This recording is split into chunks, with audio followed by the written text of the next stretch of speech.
Hi everyone, it's Margaret Manning here. Welcome to 60 and Me.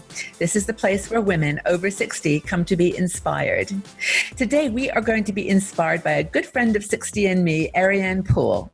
Ariane is a professional makeup artist. She has been making celebrities and royalty look beautiful for years, and now just really focusing too on women our age, how to teach us about new products and techniques that we can use to make us look the best we can in our 60s. So hi Ariane, welcome.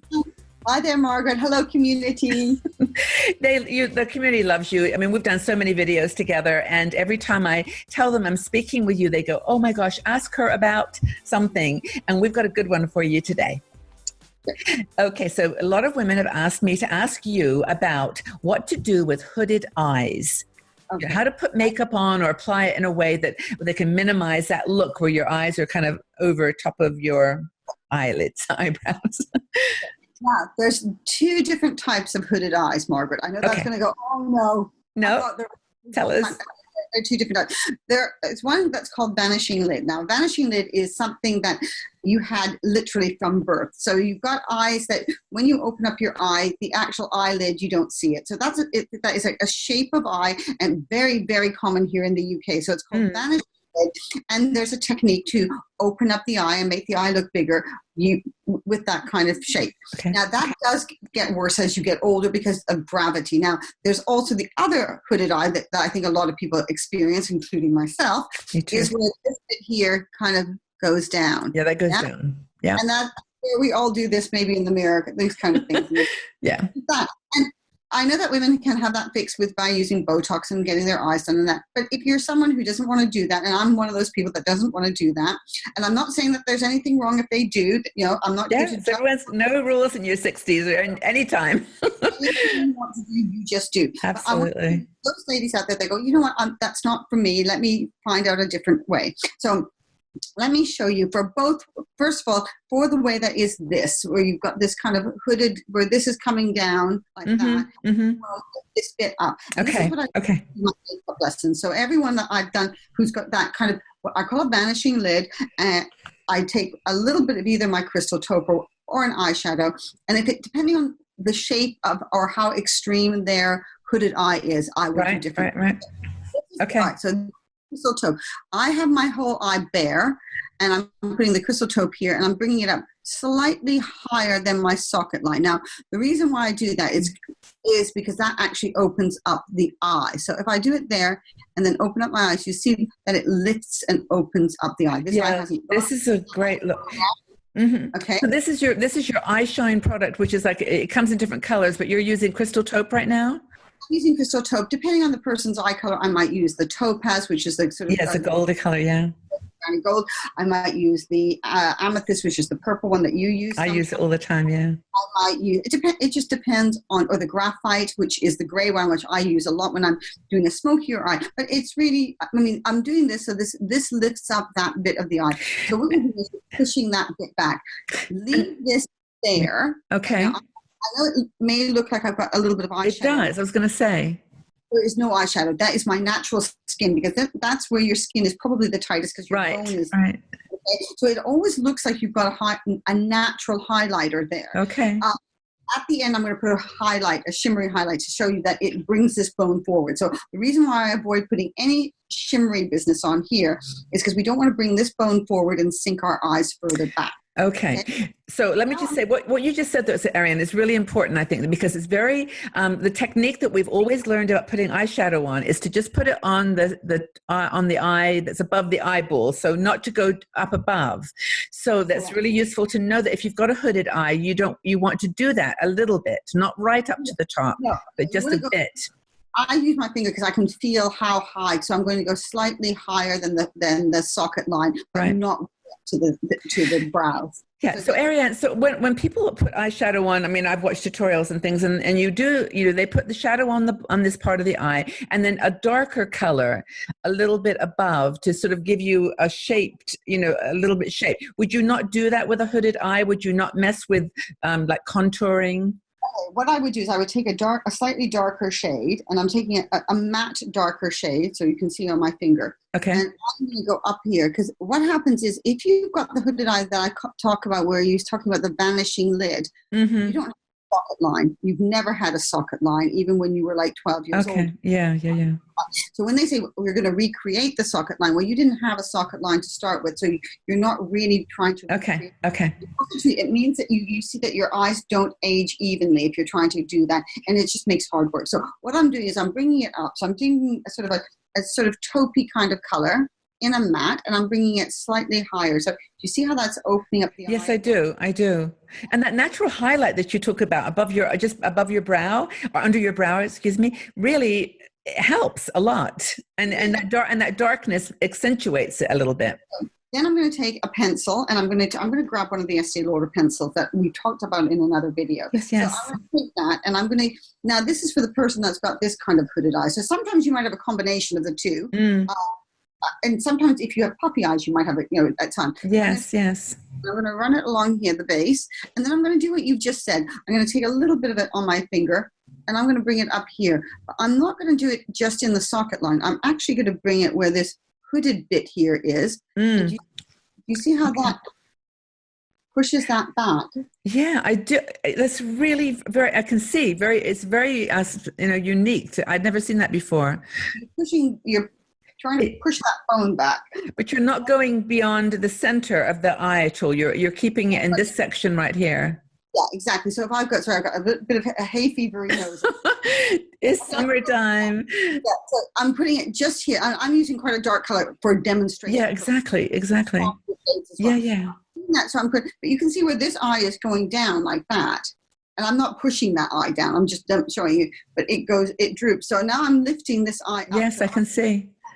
I can put a little bit underneath if I want. I don't have to. It's that's again your own prerogative. Now let me show you what happens if I put a shimmery highlight on. How it changes the dynamic of the eye to not as great. Okay. Here's a shimmery highlight on my finger. Do you see how it pushes this? Oh yeah, definitely. More? And suddenly my eyes going.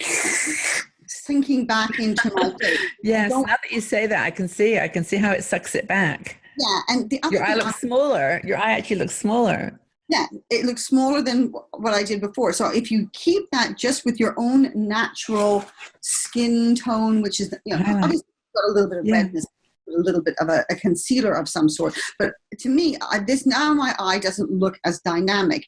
This bit now is starting to look again more hooded.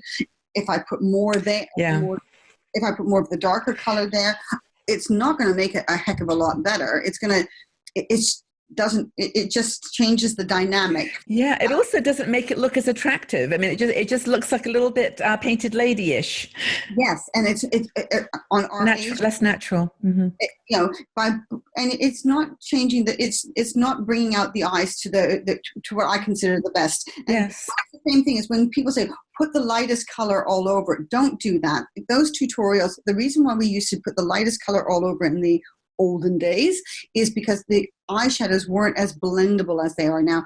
Eyeshadows nowadays are super blendable. They're easy to a layer and everything. You don't have to do it to you don't have to put the lighter color underneath. And also if you put the lighter color underneath, it makes it much harder to build up the depth that you need, and you have to work harder. So let me do this eye. Yeah. That would be great. So you wouldn't use the mineral pen at all up there instead of you could, if you had a little bit of red, gentle, the mineral pen, because that's a skin tone. Exactly, yeah. Use some skin tone. So I'm going to do the same thing here. So I'm going to just do that. This is the crystal taupe, because I'm going to do them the same. Yeah, I can see. It's the magic of camera, though, because that to me looks a lot silverier than the crystal taupe, which is more of a beigey, beautiful beige color. It's very neutral. It's lovely. I think camera sometimes makes them look more silver, but now I'm going to go here with the sort of the taupey color. And you're going just above the eye, the eyeball. Yeah. Just where you can feel that bone. And even if you have that hooded eye effect, that vanishing, that you still can, when I do it with my ladies that I give makeup lessons to, they always stop and they do it too low down. I go, no, higher. Go higher. Yeah. And I know that it feels very odd because you're thinking, I'm going to look like a clown, I'm going to look stupid. But then when they do it, that you open up the eye and look at that. Yep. That just opens it up. Then I'm going to use the same charcoaly pencil that I used 4, so I'm going to put a little bit there. Because I'm going a lot stronger than I would perhaps do for demonstration. Is it a navy pen, or is it, what color is the one you're using? Navy blue or? It's a charcoaly, blacky, grayish kind of color. It's a different one, the color than you showed before. Yeah, and then so I'm putting it here, and I'm putting it just there on the outer corner. I can see. Yeah. And now the other thing you might notice is that one of your eyes maybe is more droopy than the other, which is quite common. My eyebrows are one different than the other. Most of us, I mean, I have yet to meet somebody, especially as we've aged, that we have a symmetrical face. If you are one of those ladies, hey, send the picture and I'd like to. So I would put, if it was something where it was a little bit more hooded, I would put a little bit more of the darker color on the more hooded eye to create balance. Now, you see how this one is got that lift and everything? Yes, I can see. It looks great. And then I haven't put the shimmery here, but you can use all sorts of kind of colors. You can use plummy kind of colors. You can use browns. You can use taupes. You don't have to go as dark as I have. I mean, like I say, I've done darkness for the sake of art to explain it. Exactly. Lifts up that eye. This eye now looks like it's drooping again because of the highlight. Yes. It's just a subtle technique, isn't it? I mean, that's what I love about the way you talk about things too, Ariane, is you always, I mean, the products, yes. I mean, you could have used someone else's eyeshadow, whatever, but it's the technique of doing it the way you've shown that makes all the difference. It's quite interesting to see. And a lot of the ladies watching will have in their makeup bags or in their drawer or wherever they keep their makeup. So they're going to be able to do this technique quite easily. It's getting over that fear of putting it up high and just going with it. Just go with it. And it works. It really does work really well. So, do you know what you should do, Ariane? I was just thinking about this. I think you should do some videos for your own channel that are like just simply close-ups of you applying stuff. I mean, I can see what you're doing here, and I think people can get exactly, but if you were to do like a close-up like a really close-up where you just literally just said, I'm now going to do the hooded eye, because I mean, I can see it, and I know women will be able to see it, and it makes you look great. I mean, it's changed you, but it's just a matter of getting it just right. I will do that then. Yeah.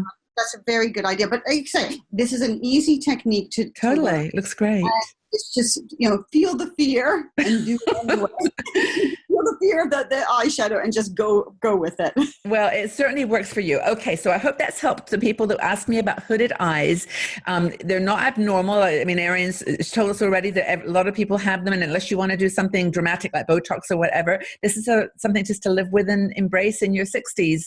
And I think you've given us some great ideas about how to deal with it. So, as always, Ariane, thank you so much. Oh, thank you very much, Margaret. It's always a pleasure. You are a magician. Thank you. Talk again soon. Bye. If you enjoyed this video, please subscribe to our 60andMe YouTube channel and also visit our website. We are a strong and dynamic community of women over 60.